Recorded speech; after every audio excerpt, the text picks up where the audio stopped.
From Hollywood, it's time now for Edmund O'Brien as Johnny Dollar. This is Carl Bush, Johnny. Yeah, Carl, what's new? We've currently got a marine insurance headache down here. I don't know if you're interested, but your commission would be fat. I called you because I had a feeling you know Singapore. Is that right? Yeah, I've been there on a case, and it'll have to be a fat commission to get me back there. The policy is for $300,000. It covers a cargo that's being delayed out there, a time clause. What reason do you have so far? Mechanical trouble on the ship. One breakdown after another. Accidental, sabotage, or both? That's what we want to learn. Come on down after lunch and talk it over.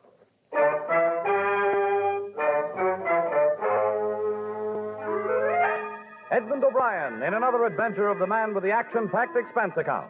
America's fabulous freelance insurance investigator. Yours truly, Johnny Dollar.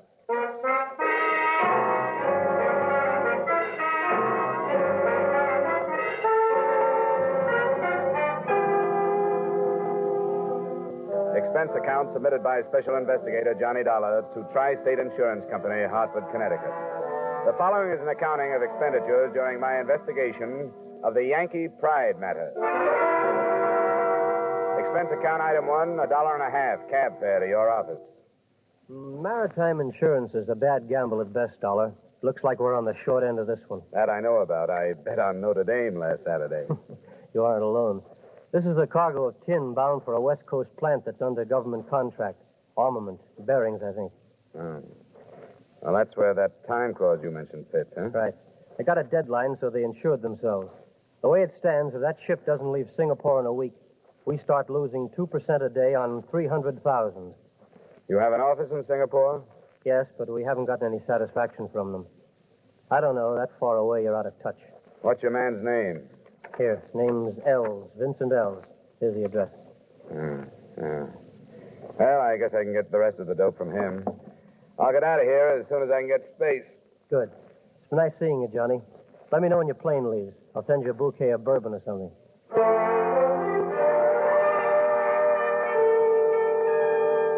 Expense account item 2, $1,280 airfare and incidental expenses between Hartford and Singapore. In the perverse way of ship and airlines, we arrived with one of Malaya's heavy, muggy dawns, coasting in over haze-hidden native villages, the island-studded harbor, and finally settling on the big field.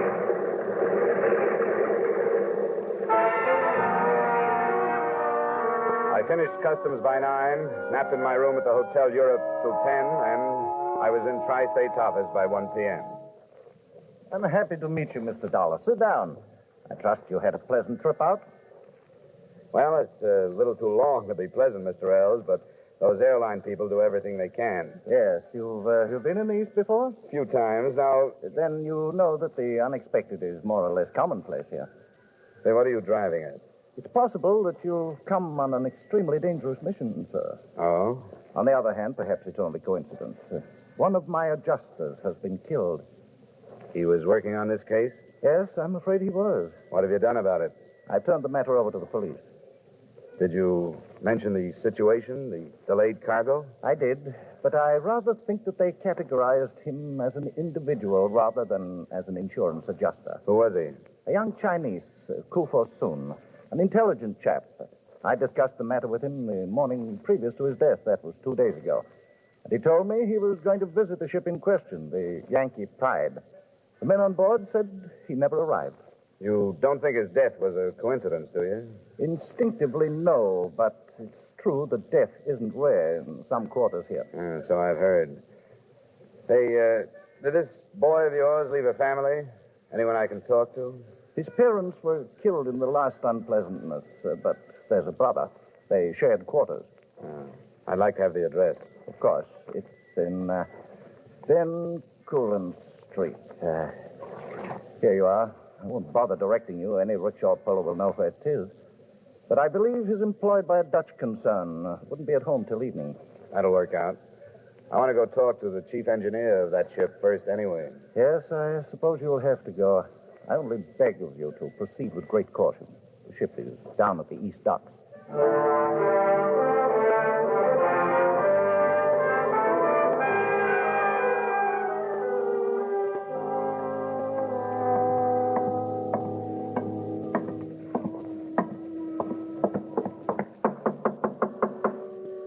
I'm in the sack. Come in. Oh, sorry to bother you, Chief. What's the matter with you? Blasted fever. Seems like this climate brings it back. Malaria? Yes. What do you want aboard? My name's Dollar. I was sent out here by the company that's insuring your cargo. What about it? Well, they're going to start losing money if this ship doesn't get started home in a few days. Well, there's nothing they can do and nothing I can do. I have a bearing flown to me from Hong Kong. When that gets here, I can pump water into the boilers and not before. What do you think about all this mechanical trouble you've been having? What do you mean? Well, has it all been legitimate, or could it have been sabotage? Sabotage? Now, who'd do that? I don't know. Well, it hasn't been sabotage. Bearings go and generators foul up without any help. Ask me, I've been nursing them for 15 years. When do you expect the stuff from Hong Kong? It's hard to say. People don't work the same out here as they do in the States. Well, I'll fly up there myself after your bearing if it'll get you out of here on time. Look, mister, I'm not in any ship to figure out anything now. I'm sick. I'll try and talk to the captain about it. Come back tomorrow. Will you? Uh-huh. Sure, Chief. I know. That fever's rough.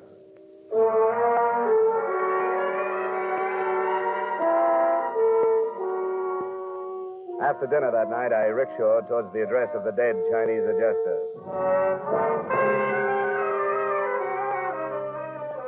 I crossed over the Singapore River, which winds through the city to separate the native and European quarters, and entered Bencoolen Street. It was jammed with its people outside to take advantage of the breath of coolness that comes with night.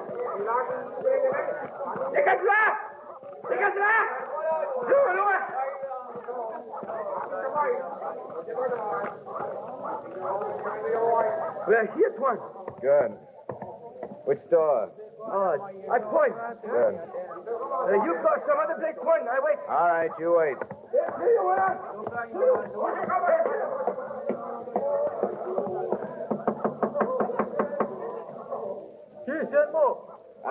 Are you Mr. Koo? Who asked? I'm an American. I want to talk to you about your brother. I will not talk. Why'd you come here? Well, I'm working for the company where your brother works. I came all the way from America. Why won't you talk to me? You speak the truth. Yes, I have no reason to lie. You come then. You heard in America about my brother? No, but I'm here in Singapore to do the same job he was doing when he was killed. I wondered if there was some connection. Connection? Was he killed because of what he was doing or for some other reason? I do not know. I did not know what he was doing. Are you telling the truth? Yes. What are you afraid of? Why did you tell me you wouldn't talk about your brother? I do not want to die. Why would you die? Did someone tell you that you would if you talked about it? Yes. I cannot tell anything because I know nothing. That he will not believe. Who? Come on, you can trust me. I promise you I won't mention a word of this. He who came here before the police. I told him that my brother and I speak of other things, not work. But he made promise that I die if I speak to police. Who was this man? Did you know him? No, I have never seen him. Was he Oriental or Occidental? English. He would do low work, I think. The work of frightening people for some other. Yeah. And you're sure your brother didn't say anything about his work the night or day before he was killed, huh? Anything about a ship named the Yankee Pride? Nothing. I have spent many hours remembering his last words to me. He spoke only of one new thing. A woman. With Fortune, there was always new woman. With this one, he was filled with pride and excitement. She was Malayan. Perhaps she brought him death. The man that threatened you, did he ask you about her? He asked me everything that had been talked of, but I was frightened and did not mention her. Do you know her name or where I can find her? You will keep the secret? Oh, I'll lie about when I got here. I'll tell her I talked to your brother that night before he died. Her name is Randi. There's a place of an Arab in Malabar Street. It is called Billy Parker. That is where he spoke of finding her. All right. I'll see if I can. Please, Korsun's death is a very heavy sorrow. But my death is in the future. Do not come back. To speak further of this would be to waste the future. I won't come back, Mr. Koo. Thanks for the help you've given me. Goodbye.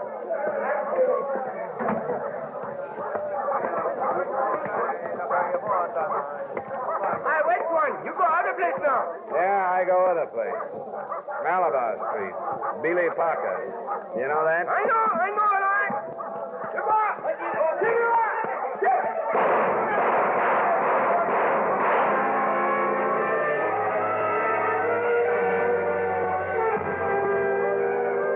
I didn't bother to go back. The crowd surging around the door I'd come out was enough to tell me what had happened. The future that Mr. Koo had been so anxious to protect had just ceased to exist.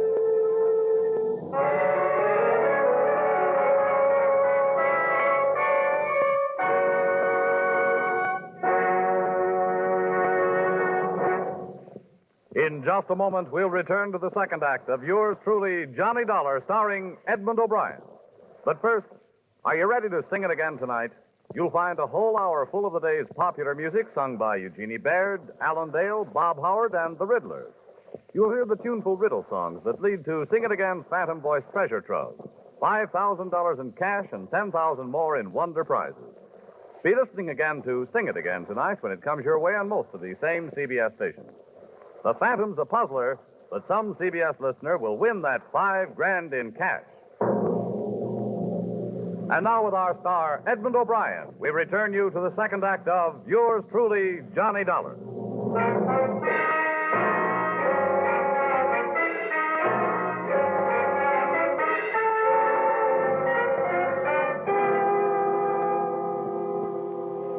Telephones are still at a premium in the native quarters of Singapore. I wanted to report what had happened to Vincent Ells and tell him where I was going and why. So I tried to find one, but couldn't. The joint called the Billy Parker was a mixture of nationalities, languages, and tobacco smoke. I spotted two Occidentals as I went in. They ignored me, so I ignored them and elbowed a place at the bar. Hello, boss. What do you drink? Any scotch? Oh, yes, sir. That's good scotch. I'll take one.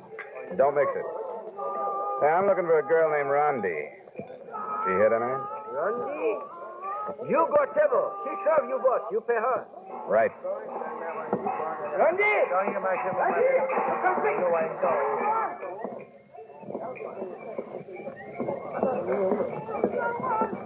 Hi, I'm Randy. I brought a drink for me. Is it all right? I'm glad you did. Sit down. Why did you ask for me? Well, a friend told me about you. You sound American, are you? That's right. I know some Americans. Did one teach you to speak English? You speak very well. No, they do not teach me that. I learned from missionary school in Penang. You are surprised? I didn't know it showed. Everybody is surprised that Randy went to school. Some American friend told you about me? No, he was Chinese. His name was Ku Fo Soon. Before soon. He is no friend of mine. He's poor clerk. He told you about me? A couple of afternoons ago. Said he was coming here to meet you. He wanted to meet me, all right, but I did not want to meet him. He made fool of himself. That would be easy. What did he say about me? Oh, that you were beautiful, and that he was looking forward to seeing you. He said that because he was lonely. I know about men. That's why you think of me tonight? Because you are lonely? As a matter of fact, I am. What is your name? Dollar, Johnny Dollar. You tease me. Well, I'll admit it has a ring to it. No. I tease you. I know the name. In Penang, my father worked for a steamship line with that name. Are you in shipping business? No relation.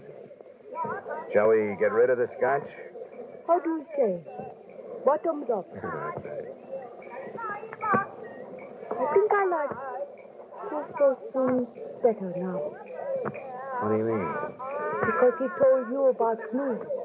I got tired of these people. I like to talk to you. Yankee, you come what? Oh, work. Will you wait for me? Wait for you? Only a little while, then I stop work. You come to my house. We can talk some more. Please, you wait.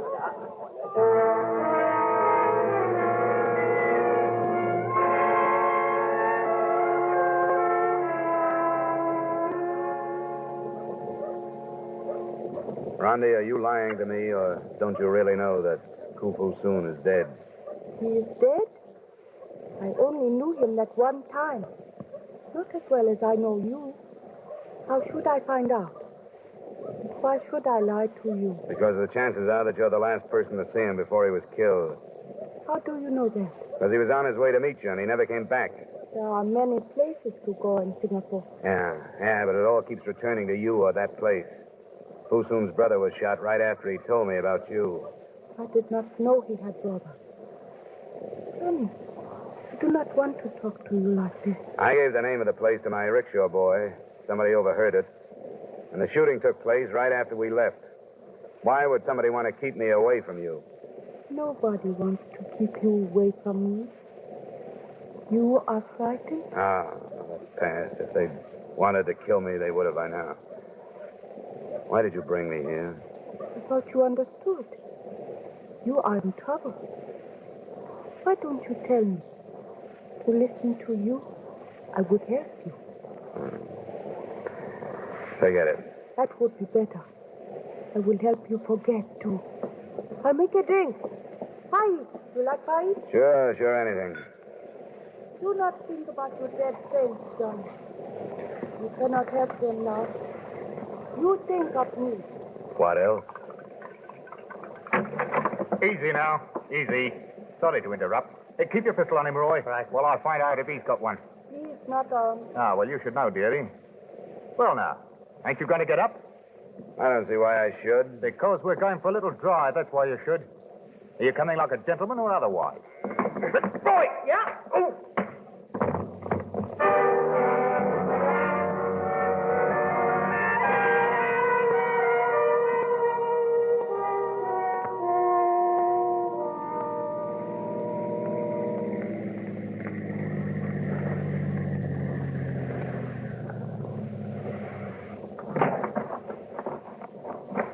Well, Dollar, what do you make of this? You go to sleep in a river shack? You're not careful now. Stay on your feet. And you wake up on the threshold of a blasted mansion. Here, give me a hand, Roy. He can't hold his feet yet. All right. You know, you're an important man, Dollar. But don't get big-headed. There's them that's more important. Major, here we are. I'm in the library. Come along. Right you are. Go on, straight ahead. What on earth have you done to him? He was quite violent, sir. Here, help him to the chair. I'd hoped this wouldn't happen, Mr. Dollar. Let me look at you. Don't bother. You'll get a foot in the face if you get close enough. I promise you that. Oh, I see. It's obvious that you fancy yourself a difficult man to deal with. But let me share a simple truth. You will accomplish nothing here until I allow you to. Those are strong words. I have the power to support them. I know all about you, why you're here. My chief engineer will see that the Yankee pride does not move until I give the word. And when will that be? When I am ready to leave for Mexico. You're crazy. That ship isn't going to Mexico. Oh, yes, it is, Mr. Dollar. Because I have paid well for passage there. You don't buy ship's articles. The Yankee pride says she's going to San Francisco. One can buy anything with sufficient funds. The simplest are the petty official signatures needed to make these changes. You'd be amazed at how easily eyes are blinded and ears deafened. You don't agree with me? Up to a point. I understand. You think that I brought you here for the purpose of bargaining with you? There's no need for that. Why am I here? Because I enjoy my power. And at the moment, I'm fighting you and your stumbling, idiotic methods. You're proud of your own? What kind of power did it take to bring off the murders of the Koo brothers? I'm not impressed. You will be. I'm going to let you go on with your investigation because you're a harmless pipsqueak. Thanks. How much money will your company lose by further delay? 2% of $300,000 for each day over schedule. Well, please convey to them my thanks. And tell them I shall cover their loss. They won't attempt to prosecute. You may go. Earl and Roy will drive you wherever you wish them to.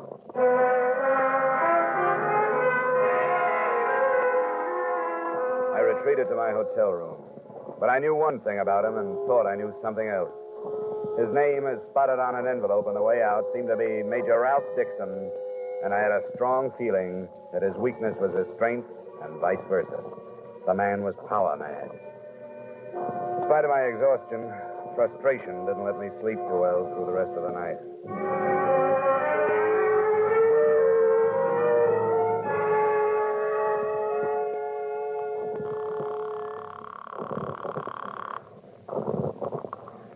Good morning. Mr. Ells here.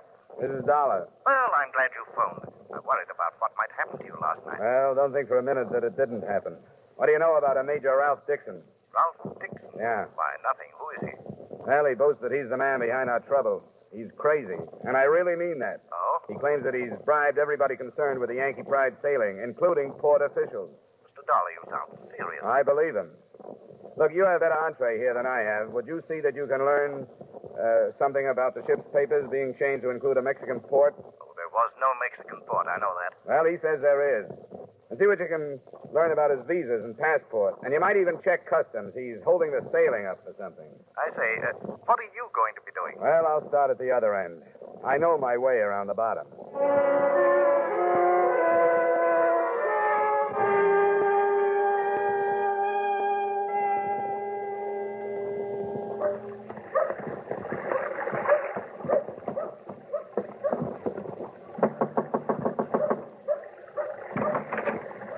Hello, Randy. I did not run away, did I? I knew you would come back here. You aren't afraid of me, but you will be. Right now, you're afraid of the Major, and I don't blame you. 2 men were killed to keep you and the rest of his pawns afraid. Yes, I'm afraid of him. Many people are. You and 1 or 2 others are going to have to protect him by taking the blame for those 2 murders. You know that, don't you? Said there would be no trouble. That was before I came to town. I say there is going to be trouble. Because I'm going to turn you in. And the Major is so powerful that nobody will believe you when you tell the truth. You'll pay for it all. I believe that. Well, don't you want to help yourself if you can? Why? You know his power. Not like you do, and I don't want to. I think he's crazy. And if I have to, I'll kill him. What can I do? Tell me what's behind it. Gold. From an inland sultanate who is afraid of invasion. They send their gold out when they can. The Major is making the arrangements. How much, do you know? I've only heard almost 100 million. American standard? Yes, American. It's been delayed in its journey here. What can you do against power like that, Johnny? If we can get high enough, we'll break him. The man I'm working with on this is checking every official the Major claims to have paid off. How do you know that? What do you mean by that? You are speaking of Mr. Eyre? That's right. He is only a human being. He is as greedy as any of us. I do not think he is asking questions. He's been bought, too, huh? Yes. You, the captain, the engineer, the officials, else. You too, Johnny. If you were wise, Did they tell you to say that? it does not matter. Yes, they did. They told me to warn you. I'm glad to hear that. Why should you be glad? Because it means he's afraid of me. What else were you supposed to tell me? Only about Mr. Elf. Yeah. Mr. Ells is as good a place to start as any.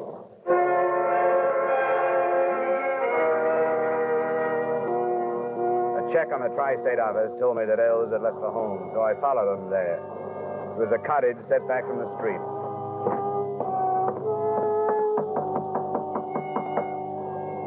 No one answered my knock.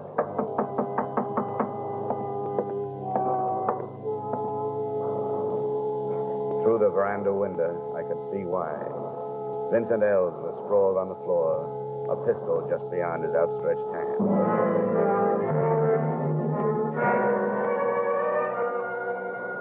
On the way to Major Dixon's, I stopped at my hotel long enough to get an automatic out of my luggage.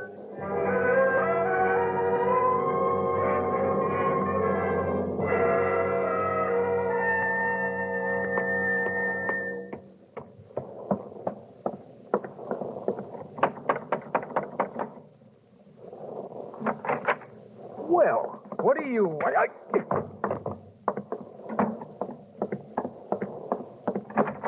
What's the meaning of this? I just left Vincent L's house. Oh, yes. I've been advised that the poor man took his own life. Perhaps you can profit from his act. I think I can. What happened? Did he turn on you? Let us say that he didn't appreciate his position with me. He miscalculated my strength. Naturally learned there was nothing left for him to live for. How have you fared? I've done all right. I've finally realized that there's only one way to stop you. Oh? And what is that? To kill you. Have you thought of that? Oh, see here. I'm a man of influence. You'd not be rewarded. You'd be prosecuted. I think you're a man of influence only in your own mind. Your influence is due partially to money, but more to fear. Ells turned on you and you killed him. The girl Rondi would if she weren't afraid. Ah, but she is. She wouldn't be if you were dead. I want you to come with me. And where would we go? Down to the police commissioner, where I want you to list every bribe and killing you've been involved in. Ridiculous. I have an appointment at the club. You'll pardon me, I'm sure. I know about the gold, Major. Oh, you do you? What do you propose doing about it? I'm going to stop it. You? Don't try to leave, Major. Major? You fool. Stupid little fool.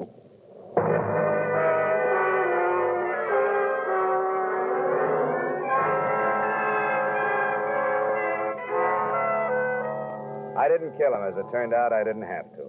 Police investigation of the shooting brought out all the truth. The gold was confiscated when it arrived, and after 3 days of questioning, I was released. Remarks? You may lose 2 days on the Yankee Pride schedule, but to balance that, you also lost Mr. Ells, an agent you can do without. Expense account item 4, $300 miscellaneous. Expense account item 5, same as item 2. Expense account total, $2,686. Yours truly, Johnny Dollar.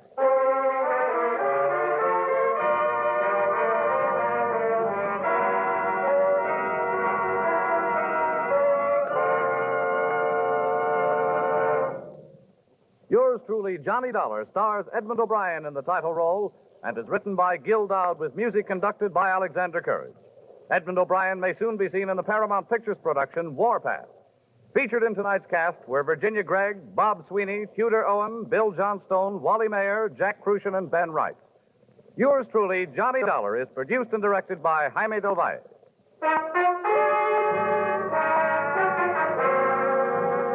This is Bob Stevenson inviting you to join us next week at this time when we'll again bring you Edmund O'Brien as Yours truly, Johnny Dollar.